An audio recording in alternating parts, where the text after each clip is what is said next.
அன்பிற்கும் மரியாதைக்கும் உரிய சீசா படத்தினை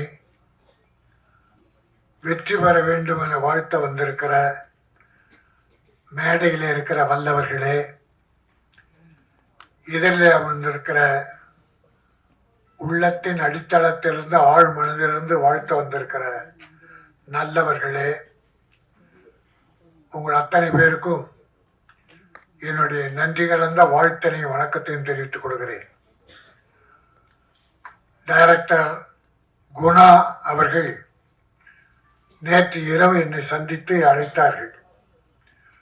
நான் வேறொரு வேலையாக இருந்து வர முடியாத சூழ்நிலை.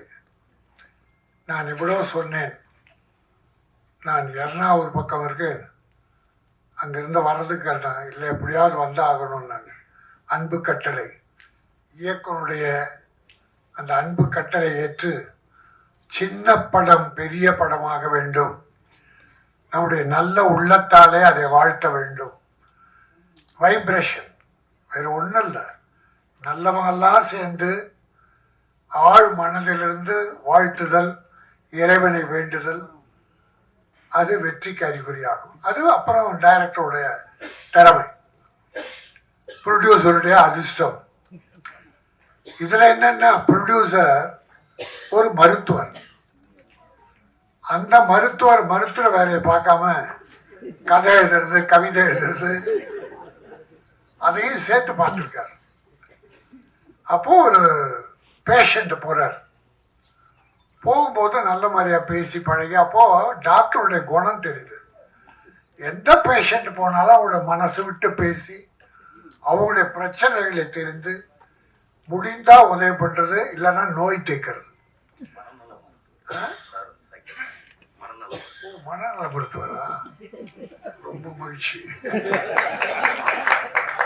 அதான் உங்க மனம் நலமடைய அவர் வாழ்த்தி இருக்கிறார். இன்னைக்கு இந்த உலகத்துல எவ்வளவோ பார்க்கிறோம். நண்பர்களையோ நம்பியவர்களையோ துரோகம் செய்து மோசம் செய்துதான் பார்த்திருக்கிறோம். ஆனால் நோய் தீர்க்க போனவரை அவர் குறையறிந்து நோயையும் தீர்த்து அவர் வாழ்க்கையிலுடைய அந்த கஷ்டத்தையும் போக்குவதற்கு, அவருடைய எண்ணத்தை நிறைவேற்றுவதற்கு ஒரு பட தயாரிப்பாளரானது உலக அதிசயம். அது அந்த நல்ல மனம் வாழ்க, செந்தில் நாடு போற்ற வாழ்க. சீசா எப்படி வித்தியாசம்னா, பொருளாதாரத்தில் உயர்ந்தவங்க உயர இருப்பாங்க, தாழ்ந்தவங்க கீழே இருப்பாங்க. வெயிட் அதிகமாக இருக்கவன் கீழே இருப்பாங்க, வெயிட் குறைவா இருக்கவன் மேலே இருப்பாங்க. சீசா வெயிட்டானவங்களை கீழே இருக்கும், லேசானவங்களை மேலே ஏற்றும். அதான் ஏற்றம் இறக்கம் சீசா. உங்களுக்கு தஞ்சாவூர் பொம்மையை பற்றி தெரியும். தஞ்சாவூர் பொம்மை எப்படி போட்டாலும் கீழே கவுத்து போட்டாலும் நிமிந்துடும். நம்ம கவுத்து போட்டோன்னு வச்சுங்க, அது வழக்கம் வந்து நின்றுடும். அதுதான் வாழ்க்கை. அது வாழ்க்கையின் பெரிய தத்துவத்தை சொல்றது. நீ யார் உனக்கு துரோகம் செய்து உன்னை கவிழ்த்தாலும் நீ உன் திறமையால் நிமிர்ந்து நெல். நம்ம தான் நம்மளை காப்பாற்றிக்கணும். அடுத்தவங்க காப்பாற்றுன்றது செந்தில் தாண்டன், டாக்டர் செந்தில் தாண்டன் மாதிரி எல்லாரும் வர முடியாது. கூட இருந்த குழி பறிக்கிறோம் எவ்வளோ பேர் இருக்காங்க. ஆக டாக்டர் செந்தில் தாண்டன் ஒரு தெய்வ பிறவியா நம்முடைய குணாவுக்கு கிடைச்சிருக்காரு. உங்களுக்கு நம்ம நாட்டில் சொல்லுவாங்க, இந்தியாவில் தான் சொல்லுவாங்க, சில உதாரணங்கள்லாம் இந்தியாவில் பிரமாதமாக கண்டுபிடிப்பாங்க. இந்த நண்டு கதை சொல்லுவாங்க. இந்திய நண்டு ஒரு டப்பாவில் போட்டு வச்சிங்கன்னா, ஒரு நண்டு ஏறிச்சுன்னா கீழே நின்று காலை இழுத்து இழுக்குமா. அது முன்னேற முடியாம மேலே ஏற முடியாம இழுத்துறோம். அதுபோல தமிழன் இந்திய ஒரு நண்பன் முன்னேறினா அவனை காலை பிடிச்சி இழுத்துருவான்னு சொல்லுவாங்க. அதெல்லாம் போய் அது இந்தியானா உருவாக்குது. அது ஒரு கேவலமான புத்தி இந்தியனுக்கு உண்டு. நம்மை நாம் தாழ்த்தி கொள்வதிலே நமக்கு பெரிய பெருமை உண்டு. இப்படி செஞ்சல் ஆன மாதிரி எவ்வளோ பெரிய உதாரணங்கள் இருக்காங்க. கை தூக்கி விட்டவங்க எவ்வளவோ பேர் இருக்காங்க. நம்ம அவங்கள தான் நினைக்கணும். இல்லை கை விட்டாங்கன்னா ஏதோ ஒரு காரணம் இருக்கலாம். ஆனால் அவங்கள மன்னிச்சு இன்னா செய்தாரை ஒருத்தல் அவர் நான நன்னயம் செய்து விடல் என வள்ளுவன் சொன்னது போல நம்ம தவறு செய்தோட மன்னிச்சிடணும். இந்த சீசா என்பது ஒரு அருமையான கதை. குணா சொன்னார். அவர் எப்படி டைரக்டர் ஆனார், டாக்டர் எப்படி அவருக்கு உதவி பண்ணார் என்று சொன்னதோடு கதையுடைய ஒரு சில வரிகளை சொன்னார். எத்தனை நாள் ஷூட் பண்ணேன்னு சொன்னார். நான் முதல்ல யார் வந்து கேட்டாலும் எவ்வளோ ஷூட் பண்ணீங்கன்னு ஒரு நியாயமான அளவு ஷூட் பண்ணிருக்காரு. செலவினங்களும் இந்த படத்துக்கு தேவையான கதைக்கு தேவையான செலவு பண்ணியிருக்காங்க.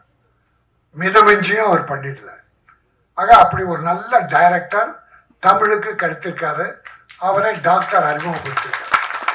ஆகவே இந்த தமிழ் சார்ந்து ஒரு சின்ன ஒரு தமாஷா ஒன்று மட்டும் சொல்லிட்டு முடிச்சுக்கிறேன். ஒரு இந்தியன், ஒரு அமெரிக்கன், ஒரு ஜப்பான், இந்த 3 பேரும் ஒரு விமானத்தில் போகிறாங்க. விமானத்தில் மற்றவங்களும் இருக்கிறாங்க. விமானம் தாங்காமல் தடுத்தம் ஆடுது. இப்போ யாராவது ஒருத்தர் குதிச்சா இந்த விமானத்தை காப்பாற்றலாம் அப்படின் போது 3 பேர் கடவுளை வேண்டிக்கிறாங்க. கடவுளே, என் இந்தியாவை காப்பாற்று. அமெரிக்கன், என் அமெரிக்காவை காப்பாற்று. ஜப்பான்காரன், ஜப்பானை காப்பாற்றுன்னு கடவுளை வேண்டிக்கிறான். ஜப்பான்காரன் கடவுளை வேண்டிக்கிறான், கடவுள் ஆசீர்வதிக்கிறார். அமெரிக்காக்காரன் கடவுளை வேண்டிக்கிறான், ஆசீர்வதிக்கிறார். இந்தியாக்காரன் கடவுளை வேண்டும் போது கடவுளே அழுறார்.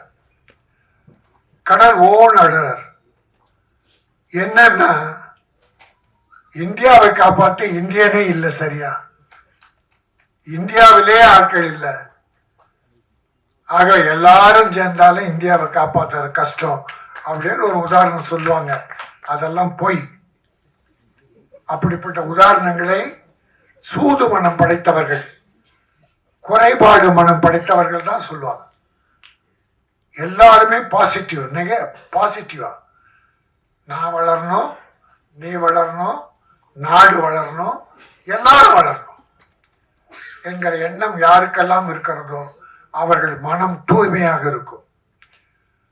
நம்முடைய விவேகானந்தர் ஒரு உதாரணம் சொல்லுவார். மனிதனே, உன் மனம் குப்பை தொட்டி அல்ல. அந்த குப்பை தொட்டியாக நினைத்து நீ கண்டதை உள்ளே போட்டுக் கொள்ளாதே. பொய், அழுக்காறு, துரோகம், பிறரை வாழ வைக்க, பிறரை அழிக்க வேண்டும் என்ற எண்ணம் போன்ற குப்பைகளை உன் மனதில் போட்டுக் கொள்ளாதே. மனம் ஒரு தங்க பீரோ. அந்த பீரோவில் என்ன வைப்போம்? தொடப்பு கட்டை, செருப்பு, இதெல்லாம் யாருன்னா ஒரு பீரோவில் வைப்பாங்களா? அதை தூக்கி வெளியே போடுவாங்க. ஆனால் உன் மனம் ஒரு தங்க பீரோ. அதை நல்லவைகளை வை, பிறர் வாழ வேண்டும் என்கிற வள்ளல் தன்மையை வை. நீ சுத்தமாக இரு, தூய்மையாக இரு. மக்கள் எல்லோரும் உன்னை வாழ்த்துவார்கள். நீ மக்களை வாழ்த்து. பிறரை வாழ்த்துவதாலே நீ வாழலாம் என்பதாலே இந்த சின்ன படத்தை பெரிய படமாக வேண்டும் என்று இறைவன் அருள் வேண்டி வந்திருக்கிறேன். சீசா என்கிற இந்த படம் நல்ல மனம் கொண்ட மருத்துவரால் இன்றைக்கு இது ஆரம்பிக்கப்பட்டது. ஒரு புதிய இயக்குனரை உருவாக்கி இருக்கிறார். இயக்குனரும் வாழ வேண்டும், தயாரிப்பாளர் வாழ வேண்டும். தயாரிப்பாளர் திரும்பி பணம் வந்தால் அடுத்து படம் எடுப்பார். தொழிலாளர்கள் வாழ்வார்கள், தொழில்நுட்ப கலைஞர்கள் வருவார்கள், கலைஞர்கள் வருவார்கள். ஆகவே இந்த சீசா முதலீடு செய்த நமது மருத்துவர் ஐயா வாழ்க, வெற்றி பெறுக, இயக்குனர் வாழ்க, தொழில்நுட்ப கலைஞர்கள் அத்தனை பேரும் வாழ்க. நன்றி, வணக்கம்.